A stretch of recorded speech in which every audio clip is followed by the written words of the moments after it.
నమస్తే, welcome to our channel. గత ప్రభుత్వ హయాంలో ప్రభుత్వ సలహాదారుగా వ్యవహరించినటువంటి సజ్జల రామకృష్ణారెడ్డి తిరుమల నెయ్యి కల్తీ కేసు గురించి మాట్లాడడం ప్రస్తుతం చర్చనీయాంశంగా మారింది. మరి కల్తీ జరగడం సహజమేనని, అసలు చంద్రబాబు నాయుడు గారు జంతు కొవ్వు కలిసింది అని చెప్పారు కాబట్టి వెంటనే క్షమాపణ చెప్పాలని చెప్పి ఆయన డిమాండ్ చేస్తున్నారు. ఇంతకీ కల్తీ జరగడం సహజమే అనే కామెంట్స్ని ఏ విధంగా చూడాలి తెలుసుకునే ప్రయత్నం చేద్దాం. దీన్ని విశ్లేషించడానికి మనతో పాటుగా ఉన్నారు సోషల్ యాక్టివిస్ట్ శ్రీలీల గారు.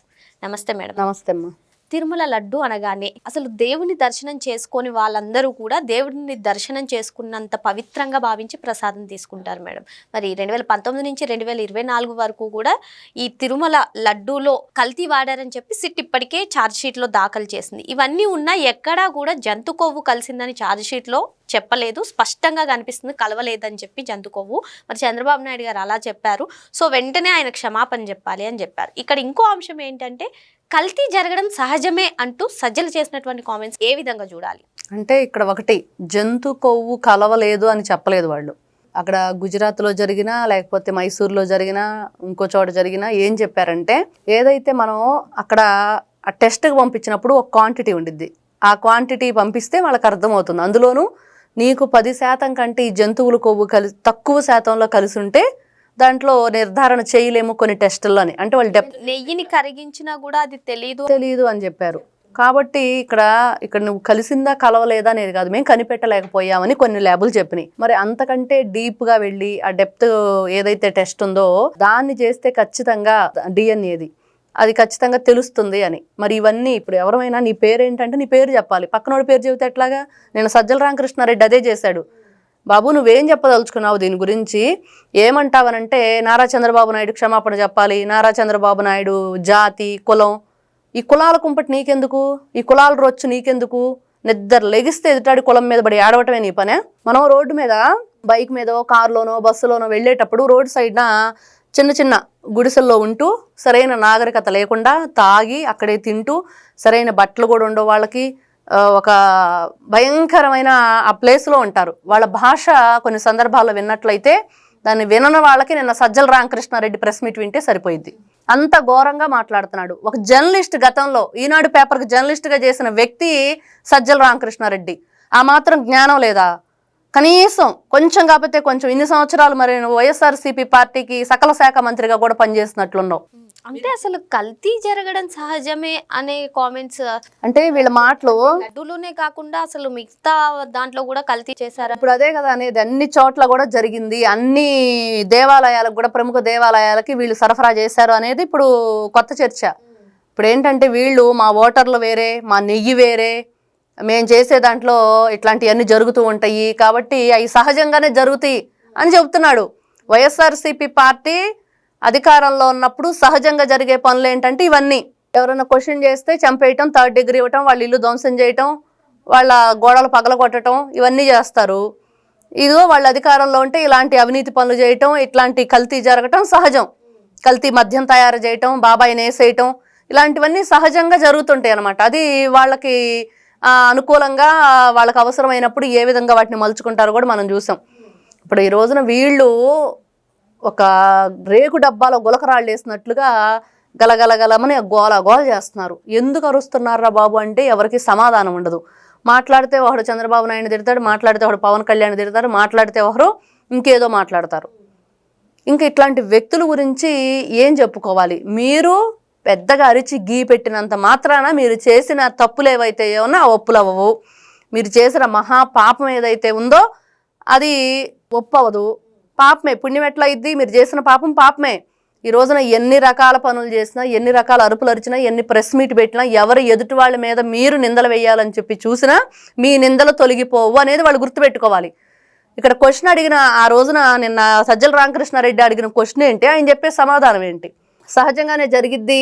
కల్తీ అంటే సహజంగా ఎందుకు జరిగిద్ది అంటే, మీ జగన్మోహన్ రెడ్డి చెప్పినట్లుగా ఆవు ఫీడింగ్ సరిగ్గా లేకపోతే మీరు ఏ తిండి దీన్ని ఇట్లాంటి మాటలు మాట్లాడుతున్నారు, అవినీతి తిండి దీన్ని ఇట్లాంటి అందరూ కూడా ప్రశ్నిస్తున్నారు మేడం. వైసీపీ హయాంలో సో కల్తీని మీరే ఎంకరేజ్ చేశారా? ఇది జరగడం సహజమే అన్నప్పుడు మీరే ఎంకరేజ్ చేశారా? అసలే మీరు ప్రభుత్వ సలహాదారుగా ఉన్నారని కూడా కొన్ని కామెంట్స్ వినిపిస్తున్నాయి. అవును, మరి అంతే. ఇప్పుడు సకల శాఖల్ని పరిపాలించిన ఈయన సకల శాఖలుగా ఉన్న సజ్జల రామకృష్ణారెడ్డి వాళ్ళ కొడుకు సోషల్ మీడియాలో ఎలాంటి వ్యాఖ్యలు చేశాడు, ఏ విధంగా పోస్టులు పెట్టాడు, ఫోటో మార్ఫింగ్లు చేశాడో చూసాం. ఈ రోజున వీళ్ళు కట్టిన బ్యానర్లన్నీ చదువుతున్నారు, లేకపోతే చింపేస్తున్నారు. దాంట్లో ప్రతి ఒక్కటి నిజమేను. మహాపాపం నిజం, నెయ్యి కల్తీ జరిగింది నిజం, ఆ నెయ్యిని భక్తులు తిన్నది నిజం. ఆ నెయ్యి ఇప్పుడు నేతి బీరకాయలు నెయ్యి లేనట్లు నెయ్యే లేదు దాంట్లో. కల్తీ కల్తీ అంటున్నా, కల్తీ జరిగింది, నెయ్యి లేని కల్తీ అది. ఒక్క చుక్క నెయ్యి లేకుండా, వెన్న లేకుండా, పాలు లేకుండా, పాల ఉత్పత్తి లేకుండా మీరు ఏ విధంగా చేస్తారు అట్లాంటి వ్యక్తులతోటి డీలింగ్? వాళ్ళకి ఎందుకు మీరు కాంట్రాక్ట్ ఇచ్చారు అంటే ఎక్కడ సమాధానం లేదు. గతంలో ఈ బోలేబాబా డైరీ కానీ ఇవన్నీ కూడా ప్రతి ఊరికి ఏజెంట్ ఉన్నాడంట.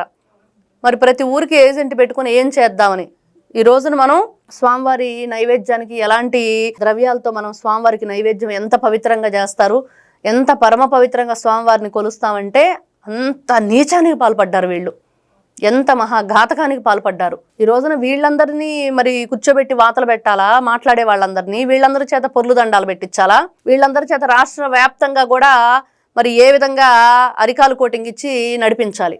వీళ్ళు చేసిన పాపానికి ప్రాయశ్చిత్తం లేదు. ఈ రోజున ఒక పూజారి మాట్లాడుతున్నారు, ఆత్మార్పణం చేసుకున్నా కూడా ఆ పాపం పోయేది కాదని. వీళ్ళందరూ చేసుకోవాలి. ఈ రోజున మాట్లాడే వైఎస్ఆర్సీపీ పార్టీ నాయకులు చేసుకోవాలి ఆత్మార్పణం అని అందరూ అడుగుతున్నారు. ఆత్మార్పణం అంటే తెలుసు కదా, అగ్నికి ఆహుతి అయిపోవటమే. మరి అది వీళ్ళు చేసిన పాపాల చిట్టా అంతుంది. స్వామివారి వీళ్ళు ఈ కల్తీ చేయటం కాకుండా పరకామణి దోచేశారా, షాల్స్లో చేశారా, స్వామివారి అన్నప్రసాదంలో చేశారా, బంగారు తాపడంలో చేశారా?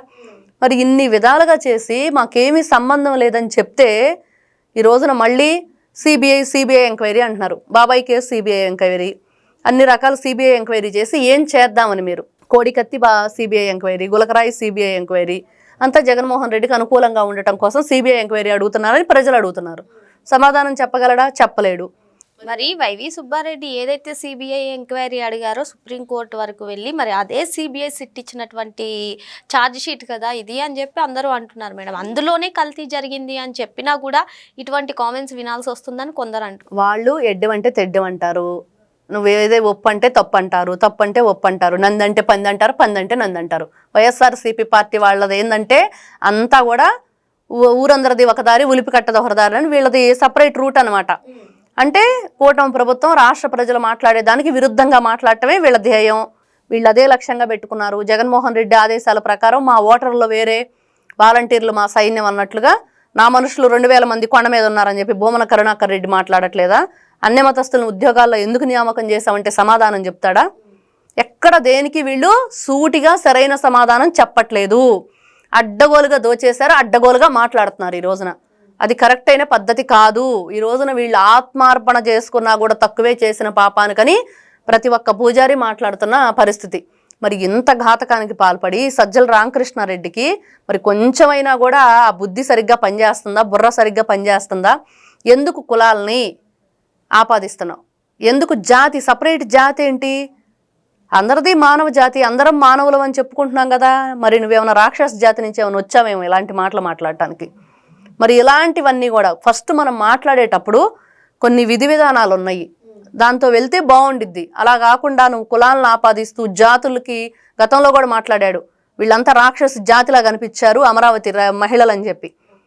మరి సజ్జల రామకృష్ణారెడ్డికి ఒకసారి బుద్ధి రాకపోతే మరోసారి బుద్ధి వచ్చేటట్లు సంకర జాతి. మరి ఇలాంటివన్నీ మరి ఈయన వంకర మాటలు, సంకర జాతి అని మాట్లాడే వంకర మాటలు మాట్లాడుతుంటే ఇట్లాంటి వ్యక్తుల్ని ఏం చెయ్యాలి? మరి ఈయన మీద ఎలాంటి కేసులు నమోదు చేయాలి? కూటమి ప్రభుత్వం ఎందుకు చూస్తూ ఊరుకుంటుంది? ఈ రోజున ప్రజలు ఈ రోజున అసంతృప్తిగా ఉన్నారు అంటే ఇదే అసంతృప్తి. వీళ్ళందరి మీద చర్యలు తీసుకోవట్లేదని అసంతృప్తి. వాళ్ళే అడుగుతున్నారు కూటమి ప్రభుత్వం మీద ప్రజలు అసంతృప్తితో ఉన్నారని. అదేంటంటే ఒకటి, ఈ రోజున ఒక భూమన కరుణాకర్ రెడ్డి కానీ, ధర్మారెడ్డి కానీ, సుబ్బారెడ్డి కానీ, సజ్జల రామకృష్ణారెడ్డి ఆయన ఉన్నాడు. నిన్న అంబటి రాంబాబు కూడా ఎక్కడో మీటింగ్ పెట్టి అవన్నీ చదువుతున్నాడు, బ్యానర్లన్నీ పెట్టిన ఏవైతే ఉన్నాయి ఫ్లెక్సీలన్నీ. మరి ఈ జగన్మోహన్ రెడ్డి గారితో సహా వీళ్ళకి ఒక మాట, ఒక మంచితనం, ఒక వైనం అనేది లేదు. వీళ్ళంతా కూడా వంకర టింకర వ్యవహారం, తలాతకలేని మాటలు. ఇట్లాంటి వ్యక్తులకి బుద్ధి చెప్పాలంటే ఖచ్చితంగా వీళ్ళ మీద కేసులు నమోదు చేయాలి, విచారణకు పిలవాలి. సరైన సమాధానం వచ్చే వరకు కూడా వీళ్ళని తిప్పుతూనే ఉండాలి. మరో అంశంతో మళ్ళీ కలుద్దాం. Thank you madam. నమస్తే అమ్మా.